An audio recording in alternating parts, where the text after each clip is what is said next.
Hello guys, welcome back to our channel. இன்னைக்கு நம்ம வெயிட்டின் படத்தோட ட்ரைலர் வந்து ரிலீஸ் பண்ணிட்டாங்க. சோ அந்த ட்ரைலர் பார்த்து தான் நாங்க ரெண்டு பேரும் ரியாக்ட் பண்ணலாம் இருக்கோம். வாங்க வீடியோக்குள்ள போலாம். ஆனா அதுக்கு முன்னாடி சன் டிவி பிளாக் எல்லாம் பண்றாதடா. எப்பவுமே என்ன பண்ற, வீடியோ போட்டோன்னு பிளாக் பண்ணிடுற, அதுக்கப்புறம் ஒரு 2 நாள் கழிச்சு அன்பிளாக் பண்ற. தயவு செஞ்சு பிளாக் பண்றாத சன் டிவி. சோ வாங்க வீடியோக்குள்ள போலாம்.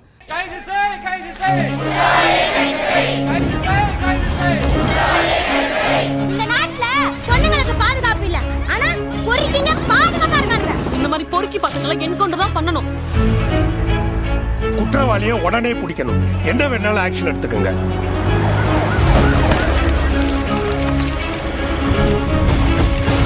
It was a brutal murder, sir. இதுதான் கிரிமினலோட ஐடென்டிட்டின்னு எதையும் ஐசோலேட் பண்ணி சொல்ல முடியல சார். உங்களால லா அண்ட் ஆர்டர் மெயின்டைன் பண்ண முடியலன்னா எல்லாரும் ரிசைன் பண்ணிட்டு போங்கயா. ஒரு வாரத்துல என்கவுண்டர் பண்ணியா? தேவையில்லை சார், ஒரு வாரம் ரொம்ப அதிகம். 3 நாள் டிபார்ட்மெண்ட்டுக்கு நல்ல பேர் வரும்.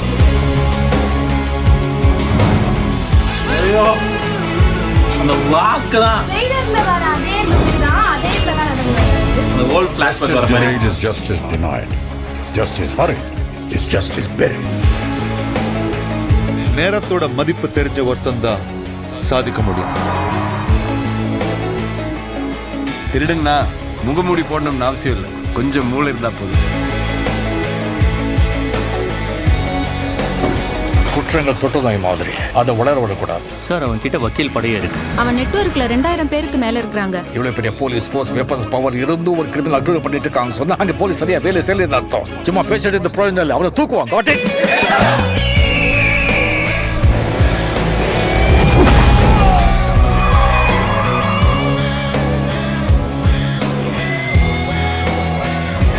அநீதியை நீதியால நாம் வெல்ல முடியும், என்னோட அநீதியால இல்லை.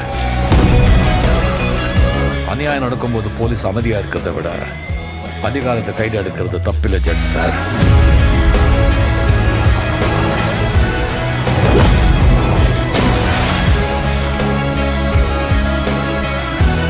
மனுஷனுக்கு வயசே ஆகாது போல.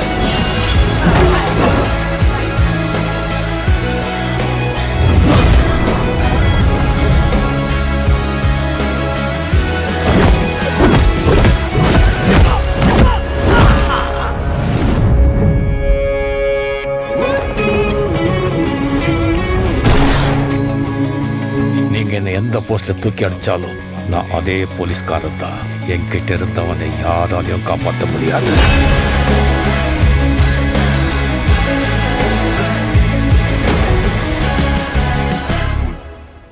அக்டோபர் 10 பா ட்ரைலர் வந்து சூப்பரா இருந்துச்சு.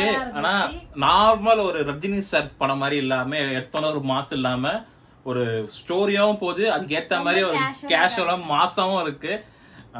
ஆப்வியஸா அவர் வந்து நடந்து வந்தாலும் ஸ்டைலா தான் இருக்கு, இந்த வயசுல ஸ்டைலா தான் இருக்கு. இந்த வயசுல இவ்வளவு ஸ்டைல் யாராச்சும் பண்ண முடியுமா கேட்டா அது கண்டிப்பா ரஜினி சாரால மட்டும் தான் பண்ண முடியும். அதனாலதான் அவர் இன்னும் சூப்பர் ஸ்டாராவே இருக்காரு. அப்புறம் அந்த படத்துல பாத்தீங்கன்னா அமிதாப் பச்சன், ஸோ அவர் வந்து ஒரு லாயரா வராரு, சீஃப் லாயரா வராரு. தென் வந்து ஃபகத் ஃபாசிலோட லுக்கா இருக்கட்டும், ராணாவோட லுக்கா இருக்கட்டும், ரெண்டுமே நல்லா இருக்கு. பட் அவங்களோட ரோல் இம்பார்ட்டன்ட் வந்து படம் தான் தெரியும். பட் இந்த ரஜினி சார் லுக்கா இருக்கட்டும், அந்த ஃபேஸ், அந்த மேனரிசம் சூப்பராக இருக்குதுங்க, செம்மையா இருக்கு. அதே ஜெயிலர்ல பார்த்த மாதிரியே அப்படியேதான். அந்த ஜெயிலர்ல வந்து ஓல்டு ரஜினி வந்து எப்படி பண்ணியிருந்தாரோ அதே மாதிரி தான் அந்த பிளாக் இதெல்லாம் பண்ணி இது பண்ணிருக்காங்க. பட் வந்து பாத்தீங்கன்னா நல்லா இருக்கு. கான்செப்ட் வைஸ் பாத்தீங்கன்னா ஏதோ ஒரு ரேப் கேஸ வந்து இன்வெஸ்டிகேஷன் பண்றதா வர மாதிரி இருக்கு. சோ அதை எப்படி வந்து அவங்க கண்டுபிடிக்கிறாங்க, யார் அந்த ரேப் பண்ணது, சோ எவ்வளவு பெரிய ஆள் பண்ணிருக்காங்க, அதை போலீஸ் எப்படி ஹேண்டில் பண்றது, அதை பேஸ் பண்ணி தான் இருக்காங்க. ஞானவேல் ராஜா படத்துல வந்து எப்பவுமே வந்து ஒரு சோஷியல் அவேர்னஸ் வந்து கண்டிப்பா இருக்கும், இந்த படத்துல இருக்கு. பிளஸ் வந்து ரஜினியை வச்சு அந்த சோஷியல் அவேர்னஸ் எப்படி அவர் கொண்டு போறாங்கிறது நம்ம அக்டோபர் 10 படம் வந்ததுக்கு அப்புறம் தெரியும். ட்ரைலர் வந்து ரொம்ப செம்மையா இருக்கு, வேற லெவல்ல இருக்கிற மாதிரி இல்ல. ட்ரைலர் நல்லா போகுது, ஸ்டோரி பேஸ் பண்ணி போகுது, அதுக்கேற்ற மாதிரி அங்கங்க ஒரு மாஸ் எலமெண்டா வச்சிருக்காங்க. பட் ஒரு அந்த ரொம்ப ஓவர் மாஸ், ஓவர் வந்து கமர்ஷியலா இல்லாம கமர்ஷியல் லைட்டா கமர்ஷியலா காட்டிட்டு அதுக்கேற்ற மாதிரி மாஸ் காட்டுறாங்கன்னு நினைக்கிறேன். ட்ரைலர் பார்த்தா அப்படிதான் தெரியுது. சோ இதுக்கப்புறம் படம் எப்படி இருக்குன்னு பார்க்கணும் எனக்கு. அதுல இந்த கான்செப்ட் வந்து இப்ப நிறைய அங்கங்க ரேப்ஸ் வந்து நடக்குது கேர்ள்ஸ்க்கு. சோ அத பேஸ் பண்ணி தான் இந்த கான்செப்ட் மூவி எடுத்திருக்காங்க. சோ பார்க்கலாம் எப்படி இருக்குன்னு. சோ உங்கள மாதிரி நானும் வந்து ரொம்ப ஆர்வமா expectation ஆ இருக்கும். அக்டோபர் 10 அப்போ எப்படா எங்க வீட்டு பக்கத்து தியேட்டர்ல வந்து ஓபன் பண்ணுவாங்க ஃபர்ஸ்ட் டே ஃபர்ஸ்ட் ஷோ பார்க்கணும் சொல்லி ரொம்ப ஆர்வமா இருக்கேன்.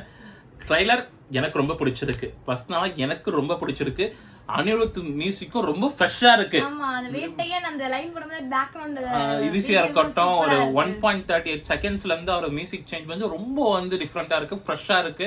எப்பவுமே அனிருத் மேல ஒரு குற்றம் இருந்தது, பழைய படத்துல இருக்கிற அதே மியூசிக்கே அப்படியே மாத்தி மாத்தி யூஸ் பண்றா சொல்லிட்டு. பட் வேட்டையனோட ட்ரைலர் பிஜிஎம் வந்து செமையா இருக்கு, வேற லெவல்ல இருக்கு. ஓகே காஸ், இதோட அடுத்த வீடியோல சந்திக்க இருப்பது நான் உங்க ரங்கா. திவ்யா. By by.